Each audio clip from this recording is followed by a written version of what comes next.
সবাই একটা কথা ঠিকই বলে, যতই আমরা যাব বলি যাওয়াটাও কিন্তু ভাগ্যে আর কপালে থাকা চাই।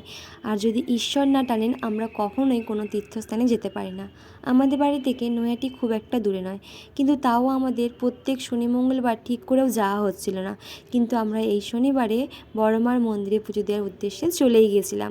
সেদিন ছিল শনিবার, তার উপর ছিল অমাবস্যা। ভিড় হয়েছিল খুবই। সবাই বলেন বড়মা নাকি কাউকে মন থেকে কিছু চাইলে ফেরান না। সত্যি কথা বলতে বড়মার কাছে আমার তেমন কিছু চাওয়ার নেই। জীবনে যা পেয়েছি তা অনেক। যেটুখানি পেয়েছি সেটুখানি যেন ধরে রাখতে পারি, আর জীবনে নেওয়ার সিদ্ধান্তগুলো যেন সব সঠিক হয়। সবাই অনেকেই মনে করে যে সিদ্ধান্তগুলো হয়তো ভুল, কিন্তু সেই সিদ্ধান্তগুলো যেন সঠিক প্রমাণ করতে পারি, শুধু এটুখানিই চাই। জীবনে সবাই সুস্থ থাকুক, ভালো থাকুক, আমাদের আশেপাশে আমাদের ভালো চাওয়ার মানুষগুলোকে ভালো রাখুক, এইটুখানি হলেই হবে।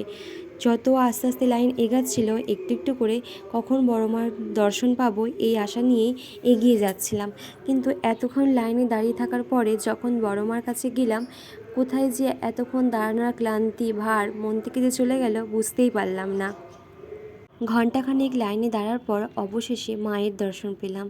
এখানে এসে দেখি সামনে অনেক ভিড়। সবাই আস্তে আস্তে পুজো দিচ্ছেন, সবাই আমাদের মতো ভক্ত।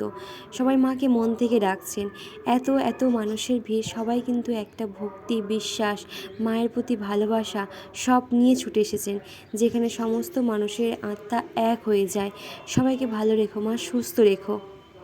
যারা বড়মার মন্দিরে আসতে চাইছো তাদেরকে একটা কথাই বলবো, সকালের দিকে না এসে যদি সন্ধ্যার দিকে আসতে পারো।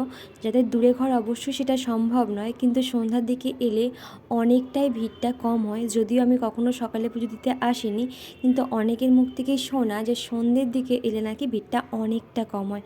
সবাইকে ভালো